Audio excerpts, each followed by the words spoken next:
बच्चों, तो thermal expansion देखने के बाद हमें जो चीजें एप्लीकेशन में देखनी होती हैं उसको भी हम देख लेते हैं कि थर्मल एक्सपेंशन कहाँ पे अप्लाई होते हैं, किस तरह के टॉपिक्स पे या किस तरह के एप्लीकेशंस पे क्वेश्चंस पूछे जाते हैं, किन से रिलेटेड, उन चीजों को हम देख लेते हैं यहाँ पे।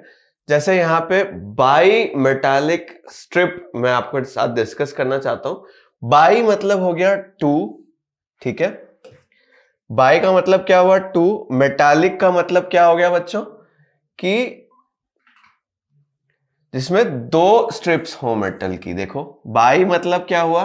डबल मेटल स्ट्रिप, ठीक है। दो स्ट्रिप हो जो मेटल की हो और उनको एक साथ जब स्टिक कर देते हैं, ठीक है, और उनको जब हम गर्म करते हैं, when we heat this strip, then what happens is, because their thermal expansion is different, they bend, ठीक है। तो उसको हम बाईमेटालिक स्ट्रिप यूज करते हैं और उसको जनरली हम थर्मोस्टेट में यूज करते हैं टू ब्रेक और मेक सर्किट। मैं इस बात को और अच्छे से डायग्राम से समझाता हूं। बेटा, जैसे सपोज करो कि हमारे पास एक मेटल ब्रास है और दूसरा स्टील है और उन दोनों को एक साथ ऐसे चिपका दिया गया है, ठीक है। अब जब आप इसको क्या करते हो, हीट करते हो, तो क्या होता है? सपोज करो कि थर्मल एक्सपेंशन ऑफ ब्रास है अल्फा 1 और स्टील का है अल्फा 2 और alpha 1 is greater than alpha 2। Let us say alpha 1 is greater than alpha 2। तो बताओ कौन ज्यादा एक्सपैंड करेगा? तो आप बोलोगे सर जिसका थर्मल एक्सपेंशन कोएफिशिएंट ज्यादा होगा वो ज्यादा एक्सपैंड करेगा। तो अगर मैंने अज्यूम किया कि भाई ब्रास का ज्यादा है स्टील से, तो देखो ब्रास वाली लेंथ थोड़ी ज्यादा लंबी हो जाएगी, स्टील वाली थोड़ी कम लंबी होगी, और जिसकी वजह से क्या होता है, थोड़ा सा कर्वेचर आ जाता है इसी स्ट्रिप में। सिमिलरली अगर मान लो इसको कूल करने लग जाए तो फिर उनका कंट्रैक्शन भी वैसा ही होगा। ब्रास का कंट्रैक्शन ज्यादा हो जाएगा, स्टील का कंट्रैक्शन कम होगा। तो अगर ज्यादा कंट्रैक्ट हो गया ब्रास, ब्रास छोटा हो जाएगा और इस केस में बेंड ऊपर की तरफ होगा, ठीक है। इस बात को और अच्छे से समझते हैं। जैसे सपोज कर बेटा कि ये एक स्ट्रिप है हमारे पास, ठीक है, और एक सर्किट पहले बना हुआ था। सपोज करो इस तरीके से यहां पे कांटेक्ट लगा करके हमने एक बैटरी लगाई, ठीक है, और एक हीटिंग कॉइल यहां पे इससे कनेक्ट करा, ठीक है। जब ये नॉर्मल स्टेट में होता है, जब ये यहां होता है, तो क्या होता है, ये वायर सर्किट से पूरा कनेक्ट हो जाता है और ये हीटर कॉइल जो है, रेजिस्टेंस जो है, इसमें हीटिंग शुरू हो जाती है। जैसे आपने आयरन देखा होगा अपने घर में, तो देखा होगा कि वो ऑटोमेटिकली स्विच ऑन ऑफ होता रहता है जब वो हीटेड अप हो जाता है। When it is heated up, then what you see is that it works for some time and then the circuit is broken, it starts to cool down, it is switched off automatically, ठीक। थोड़ा देर और use करते हो, और use करते हो, when it cools down a certain limit, ठीक है, फिर से वो क्या होता है, अपनी जगह पे वापस आ जाता है और सर्किट फिर ऑन हो जाता है। तो इस तरह के एप्लीकेशन में हम बाई मेटेलिक स्ट्रिप को यूज कर लेते हैं, ठीक है। एंड अंडरस्टैंड कि जिसका थर्मल एक्सपेंशन कोएफिशिएंट ज्यादा होगा वो ज्यादा लंबा होगा और हीट करने पे वो कॉन्वेक्स साइड में आएगा। जिसका थर्मल एक्सपेंशन कोएफिशिएंट कम होगा, हीट करने पे वो कनकेव साइड में आएगा। ये आपको याद रखना चाहिए, ठीक है। जब जैसे हीट करना शुरू करते हो तो ये क्या होता है, बेंड हो जाता है, सर्किट टूट जाता है और ये थोड़ा सा कूल डाउन होने लग जाता है, और ये रिपीट होता रहता है थोड़े थोड़े इंटरवल पे। हीट करते हैं, सर्किट ब्रेक करता है, कूलिंग डाउन शुरू हो जाती है, कूलिंग डाउन से ये सर्किट वापस से ऑन हो जाता है, फिर से हीटिंग शुरू हो जाती है। तो it keeps on going on, ठीक है। चलो, ये तो हुई बाई मेटेलिक स्ट्रिप की बात। एक और जो चीज है वो है effect of temperature on the time period of a simple pendulum. पहले याद करो यार, एक सिंपल पेंडुलम का कुछ याद भी है आपको? जैसे मैं बात करूं बेटा, सिंपल पेंडुलम क्या होता है, तो इसका नाम सिंपल क्यों है? क्योंकि जस्ट एक थ्रेड, ठीक है, that can be of cotton और मेटल, अगर प्रॉपर एप्लीकेशन में यूज कर रहे हो तो obviously it is of some proper material like a metal और एन अलॉय, ठीक है। और एक छोटा सा बॉब, लेट अस से दिस इज द बॉब, ठीक है। It is very small in size compare to the length of the pendulum, इसको L बोल दिया, इसका मास m है। तो अगर आपको अच्छे से याद हो तो इस सिंपल पेंडुलम का जो टाइम पीरियड होता है बच्चों, it is independent of the mass, ठीक है। इस सिंपल पेंडुलम का जो टाइम पीरियड होता है वो क्या होता है 2 पाई रूट L बाई जी, जहां पे L क्या है, लेंथ ऑफ द पेंडुलम, ठीक है, लेंथ ऑफ द स्ट्रिंग और थ्रेड और wire from which the Bob is connected, और G क्या है यहाँ पे, effective gravitational acceleration. Small g यहाँ पे क्या है, इफेक्टिव ग्रेविटेशनल एक्सेलरेशन।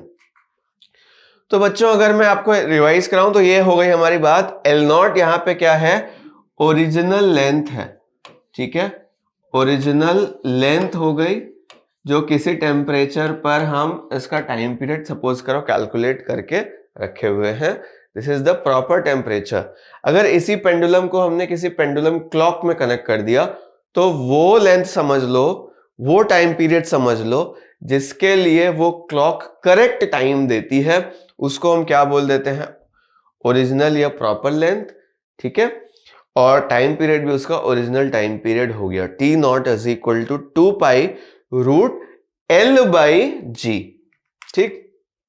अब बच्चों सपोज करो कि टेम्परेचर उसका जो है हमने डेल्टा थीटा, ठीक है, डेल्टा थीटा से इंक्रीज कर दिया। कभी कभी हम लोग डेल्टा टी भी यूज कर रहे थे, बट यहां पे टाइम पीरियड के साथ कंफ्यूजन ना हो इसीलिए मैंने यहां पे डेल्टा थीटा के टर्म्स में टेम्परेचर चेंज को रिप्रेजेंट किया है। तो उस केस में बेटा आप जानते हो कि देखो थर्मल एक्सपेंशन सिर्फ लेंथ में हो सकता है, ऑब्वियसली जी में कोई भी इफेक्ट नहीं आएगा टेम्परेचर बढ़ाने से। और आप जानते होगे कि भाई length L dash is equal to क्या हो जाता है, L0 1 plus alpha delta theta, याद होगा आपको। तो वही L0 की जगह हमने L डैश पुट कर दिया, और L डैश की वैल्यू क्या होती है, L0 1 plus alpha delta theta. यहाँ पे अल्फा जो है वो क्या है बच्चों, linear thermal expansion coefficient of the material of the thread of the pendulum, ठीक। ये हो गई सिंपल सी बात। अच्छा भाई, इसको अगर प्रॉपर फॉर्म में लिखूं तो इसको ऐसे लिखा जा सकता है, देखो ऐसे लिख सकते हैं, यानी कि वापस से चलते हैं, 2 पाई रूट L0 बाई जी वाला जो पार्ट है वो तो T0 ही है, याद करो। इतना पार्ट L0 और G को अगर 2 पाई के साथ रख कर देखो तो वो तो T0 वाला पार्ट ही है, ठीक है। अंदर क्या आया वो देख लेते हैं, वो आया 1 plus alpha delta theta, 1 plus alpha delta theta,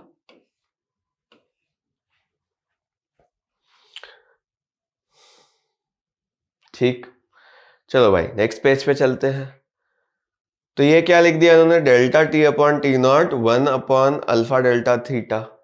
ये कहां से आया है उसको डेराइव करने की कोशिश करते हैं, ठीक है। हमने देखा भाई कि T dash is equal to बच्चों क्या आया था, T0 रूट के अंदर 1 प्लस अल्फा डेल्टा थीटा की पावर 1/2। अब देखो 1 प्लस अल्फा डेल्टा थीटा, ठीक है, ये अल्फा डेल्टा थीटा 1 से काफी छोटा होगा, बिकॉज थर्मल एक्सपेंशन कोएफिशिएंट की जो वैल्यूज होती है वो 1 से काफी छोटी होती है। और हम बाइनोमियल अप्रोक्सीमेशन से जानते हैं, किससे, बाइनोमियल अप्रोक्सीमेशन से हम जानते हैं बच्चों कि 1 plus x to the power n अगर लिखा हो, ठीक है, तो वो अप्रोक्सीमेटली क्या हो जाता है, 1 प्लस n इंटू एक्स बन जाता है व्हेन, ध्यान से देखिएगा, when x is very very small compare to 1, ठीक है। ये बाइनोमियल थ्योरम जब आप पढ़ते हैं वहां पे हम क्या करते हैं, 1 plus x to the power n को क्या कर सकते हैं, एक्सपैंड कर सकते हैं। अगर x की वैल्यू बहुत छोटी हो तो x की पावर जो हायर ऑर्डर के टर्म्स होंगे उनको हम क्या कर देते हैं, निग्लेक्ट कर देते हैं, और वहां से 1 plus x to the power n की जो अप्रोक्सीमेट वैल्यू मिलती है वो क्या मिल जाती है, 1 प्लस nx। ठीक है, तो सिमिलर सिचुएशन यहां भी क्रिएट हो रही है, तो t dash upon T naught ये क्या बन जाएगा, 1 plus x to the power n जैसा है, इसको मैं लिख देता हूं, देखो 1/2 को इसमें मल्टीप्लाई कर दिया, जैसे n को x के साथ मल्टीप्लाई किया था, वैसे यहां पे ये चीज जो है बेटा क्या हो गई हमारे लिए, n हो गई, n को अंदर ले आया। ठीक, 1 को इस साइड भेज दो, देखो क्या मिलेगा, t dash upon T not minus 1। बेटा इसको क्या लिख सकते हैं, t डैश मतलब final time period minus T not यानी initial time period divided by T not यानी इनिशियल टाइम पीरियड। ठीक है, इसकी वैल्यू क्या आ जाएगी, 1 उधर भेज चुके हैं हम लोग, तो बचेगा क्या, सिर्फ 1/2 alpha delta theta, 1/2 alpha delta theta. ठीक है, और क्योंकि ये डेल्टा टी अपॉन टी है तो ये किसी भी यूनिट में नहीं होना चाहिए, तो ये सेकेंड हमारे लिए जो है ये रिक्वायर्ड अब नहीं होगा। ठीक है, अगर ये टी नॉट उधर ही होता तो ये सेकेंड रख सकते थे, अब इसमें सेकेंड की रिक्वायरमेंट नहीं है। तो delta T upon T not हमारे लिए क्या हो गया, फ्रैक्शनल चेंज। क्या हो गया ये बेटा, fractional change in time period, fractional change in time period. ठीक, इसकी वैल्यू क्या हो गई, 1/2 अल्फा डेल्टा थीटा, और ये एक्चुअली टाइम पीरियड पे डिपेंड नहीं कर रहा है, it is independent of the time period. ठीक है, फ्रैक्शनल चेंज, अगर इसी से हमको कैलकुलेट करना हो बेटा परसेंटेज चेंज, तो कैसे लिख सकते हैं, पहले यहीं पे देख लेते हैं हम लोग। देखो अगर परसेंटेज चेंज आपसे कोई पूछे, परसेंटेज चेंज, ठीक है, तो वो क्या लिखोगे, delta T upon T into 100, जो कि क्या बन जाएगा, 1/2 अल्फा डेल्टा थीटा इंटू 100। ये बात ध्यान में रखिएगा, अगर फ्रैक्शनल चेंज की वैल्यू पूछी जाए तो 1/2 अल्फा डेल्टा थीटा हो जाएगी, और अगर परसेंटेज चेंज तो लेफ्ट हैंड साइड और राइट हैंड साइड में 100 मल्टीप्लाई कर दो, delta T upon T not into 100, तो उसकी वैल्यू क्या हो जाएगी, delta T upon T into 100, उसकी वैल्यू क्या हो जाएगी, राइट हैंड साइड में देखिए 1/2 अल्फा डेल्टा टी इंटू 100। ठीक है, ये परसेंट में आएगा, इसमें ऑब्वियसली सेकेंड लगाने की यहां पे जरूरत नहीं है। फिर से वही बात है, fractional increase in time period हमारे लिए क्या हो गया, फ्रैक्शनल का मतलब क्या हुआ बच्चों, delta T upon T not है यहाँ पे, उसकी वैल्यू क्या हो गई, हाफ अल्फा डेल्टा थीटा। बच्चों परसेंटेज चेंज में यहां पे रिपीट कर देता हूं, परसेंटेज चेंज क्या आएगा हमारे लिए, delta T upon T into 100 यानी कि half alpha delta theta into 100। ठीक है, अब एक बात यहां पे हमारे सामने आई है कि due to increase in temperature, ठीक है, it's time period also increases. ये बात सही है भाई, देखो टाइम पीरियड की अगर बात करें हम लोग तो वो क्या था, 2 पाई रूट के अंदर L/G, वापस चलते हैं, देखो टाइम पीरियड हमारे लिए क्या था किसी पेंडुलम का, रूट L/G। अगर टेम्परेचर को बच्चों इंक्रीज करोगे, किसको इंक्रीज करोगे, टेम्परेचर, अगर टेम्परेचर को इंक्रीज किया तो लेंथ भी इंक्रीज हो जाएगी। ठीक है, और लेंथ इंक्रीज हो गई तो क्या हो जाएगा, टाइम पीरियड भी इंक्रीज हो जाएगा।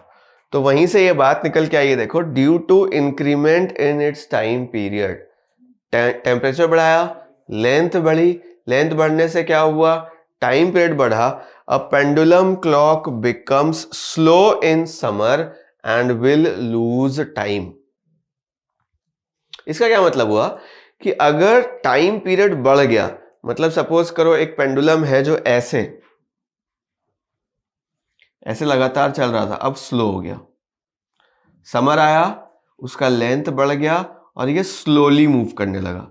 अगर ये स्लोली मूव करने लगा तो क्या होगा, machine of the clock will also move slow. ठीक है, pendulum clock becomes slow in summer, और अगर वो स्लो हो जाती है तो वो स्लो होने की वजह से क्या होती है, लूज करने लग जाती है टाइम को, and will lose time. Time lose करने का मतलब क्या हुआ बेटा, कि सपोज करो कभी 1 PM was the time but the clock is showing you only 12:30, मतलब क्या हुआ, it has become slow, it has lost time, it should be showing 1 PM, it is showing only 12:30 PM, it has lost time। तो जब भी temperature को बढ़ाओगे, ठीक है, फिर से रिपीट करता हूं, अगर थीटा टेम्परेचर को बढ़ाया, ठीक है, थीटा क्या है यहां पे, टेम्परेचर है, टेम्परेचर को बढ़ाया तो लेंथ हुई इंक्रीज, टाइम पीरियड हुआ increase, and clock becomes slow, clock becomes slow, ये ध्यान में रखना है हमको। ठीक है, क्लॉक बिकम्स स्लो। और वहीं पे अगर बेटा, ठीक है, आपसे पूछा जाए कि कितना टाइम उसने लूज किया है, तो सीधी बात होगी, देखो फ्रैक्शनल चेंज हमने देखा था, कहां से आया है वो मैं दिखा रहा हूं, देखिए, फ्रैक्शनल चेंज यानी delta T, change in time upon original time is equal to क्या था, हाफ अल्फा डेल्टा थीटा। तो चेंज इन टाइम क्या हुआ, half alpha delta theta into T. ये क्या है, loss of time in a time period, एक time period में कितना टाइम जो है वो हमने लूज किया है वो पता चलेगा। और यहां पे ही अगर मैं पूछूं कि क्लॉक में टोटल टाइम कितना लूज होगा, तो वो भी इसी तरीके से फॉर्मूला आता है, टाइम लॉस्ट बाय क्लॉक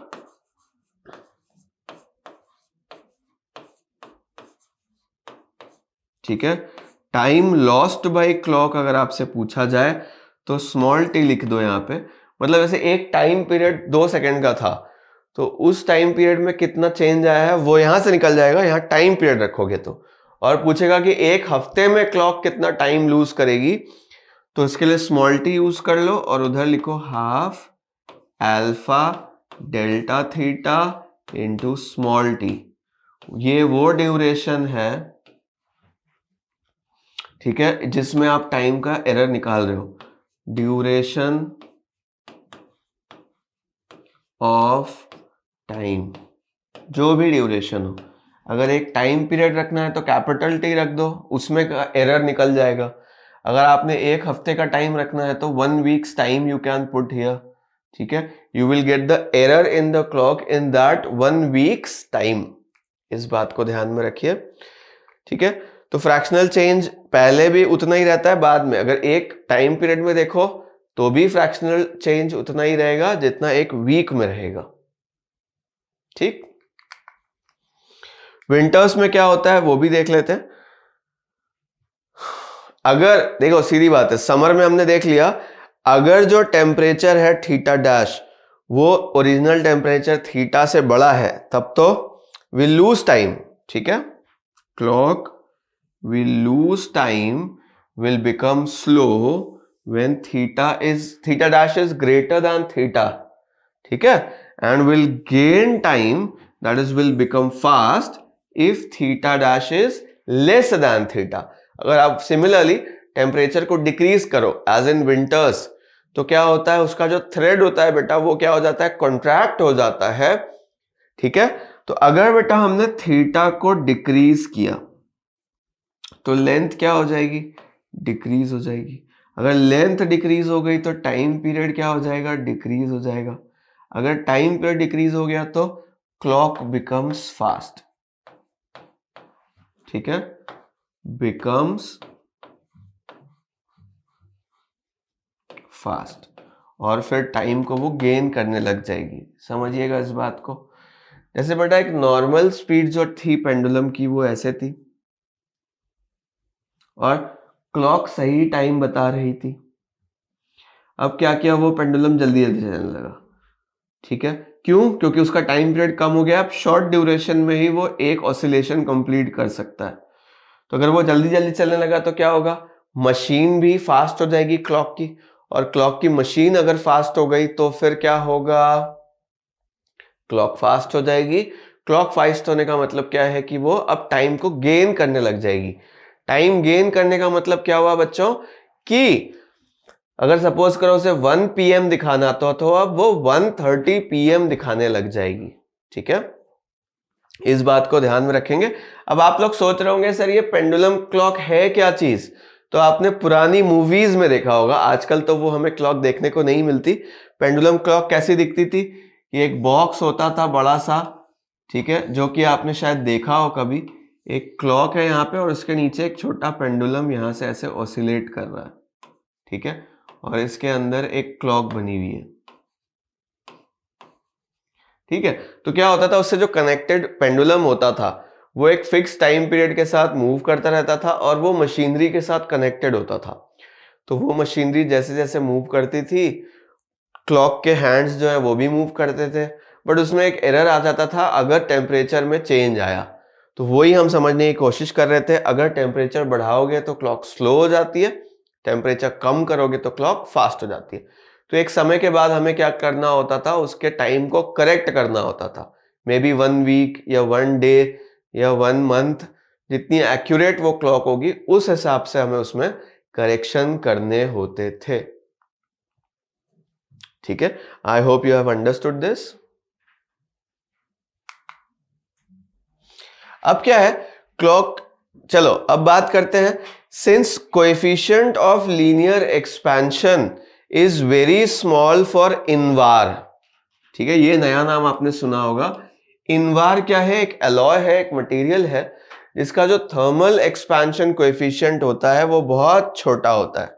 ठीक है, तो उसको जनरली हम पेंडुलम क्लॉक्स में, ठीक है, पेंडुलम क्लॉक्स में क्या करते हैं, इनवार को यूज करते हैं सो दैट वो क्लॉक जो है वो सही टाइम को दिखा पाए। ठीक है, मैं रिपीट करता हूं, जो पेंडुलम क्लॉक है वो किसी भी रैंडम मटेरियल से नहीं बनाते हम, किससे बनाते हैं, एक स्पेशल मटेरियल है इनवार नाम का, उसका जो थर्मल एक्सपेंशन कोएफिशिएंट होता है वो जनरली बहुत कम होता है। तो उससे क्या फायदा होता है हमें, कि उसमें टाइम के एरोनस होने की, टाइम में गलती होने की जो चांसेस होती हैं वो बहुत रिड्यूस हो जाती है। ठीक है, I hope it is clear.